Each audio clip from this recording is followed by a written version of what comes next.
Hi everyone, my name is Yuan. I am a senior at Penn studying political science in the college and finance in Wharton.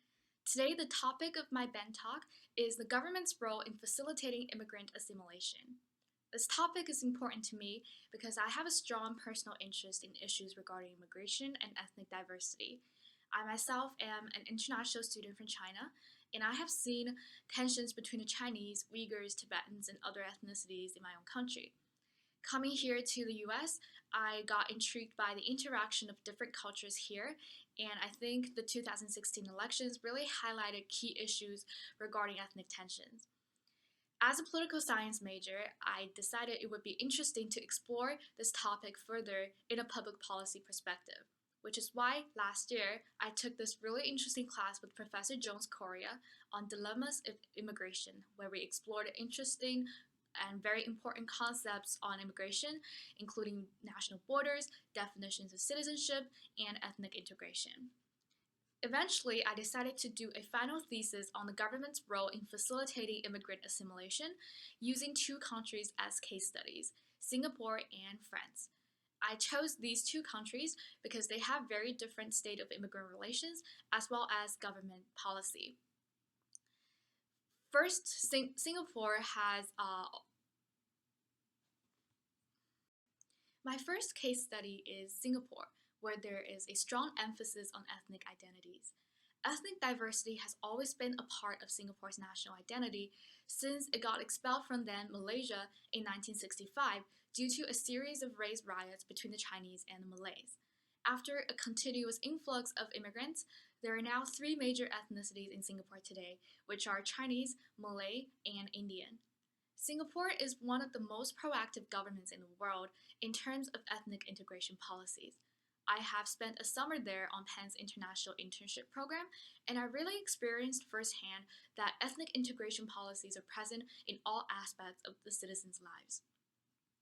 My second case study is France, where there are also outstanding issues related to immigrant and ethnic relations. There has been over 200,000 immigrants annually come into France since 2004. Over 5% of the French population is non-European and non-white, and there has been a new peak in immigration as conflict in Africa and Middle East intensified and unprecedented numbers of migrants and refugees crossed the Mediterranean Sea to move there.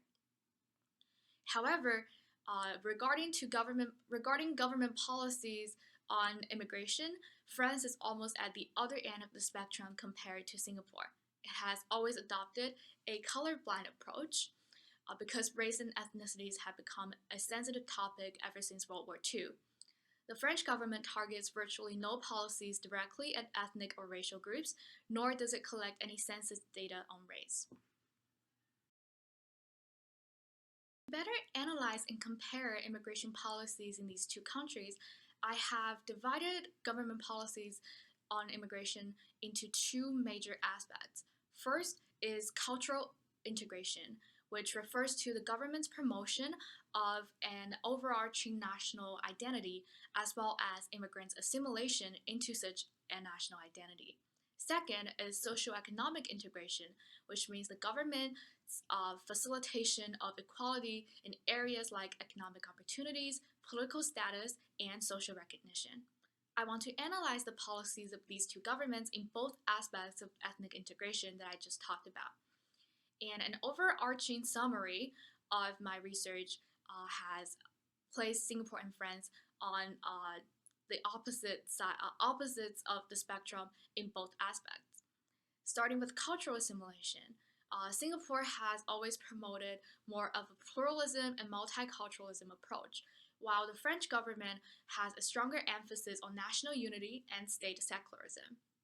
Regarding social economical integration, the Singaporean government has definitely been more proactive or intrusive even, and has enforced hard quotas in many aspects of economic and political lives. On the contrary, the French government has always had a more indirect approach and relied a lot on the criminal and penal code in addressing issues of discrimination. Go into a little bit more detail on the differing government policies in these two countries that led me to make the observation above. So, regarding Singapore's cultural integration policy, Singapore has always celebrated a multicultural identity, and race is always the second identifier alongside the Singaporean national identity. Singapore has four official languages, and it has made the study of the language of a student's ethnic origin compulsory. The government sponsored numerous cultural centers and community events to celebrate and recognize the various cultures and ethnicities that contributed to Singapore as the country it is today. Regarding its socio-economic policies, Singapore has very hard and enforced quotas on numerous aspects. First, there is housing quota on all government-sponsored housing. In Singapore, the Housing Development Board oversees over 86% of the population, which makes a housing quota really extremely effective in facilitating physical proximity of different ethnicities. Singapore has set certain quota on each ethnic group, and if the proportion of one ethnic group has reached the quota limit under a first come, first served system, the Housing Development Board will stop allocating housing from that estate to the particular ethnic group. Beyond housing, Singapore has also facilitated political representation of different ethnic groups. It has stated that political parties fielding teams in a group representation constituency in the parliament should have at least one team member from a minority race. In comparison, France has very different government policies in both the cultural and socio-economic perspectives.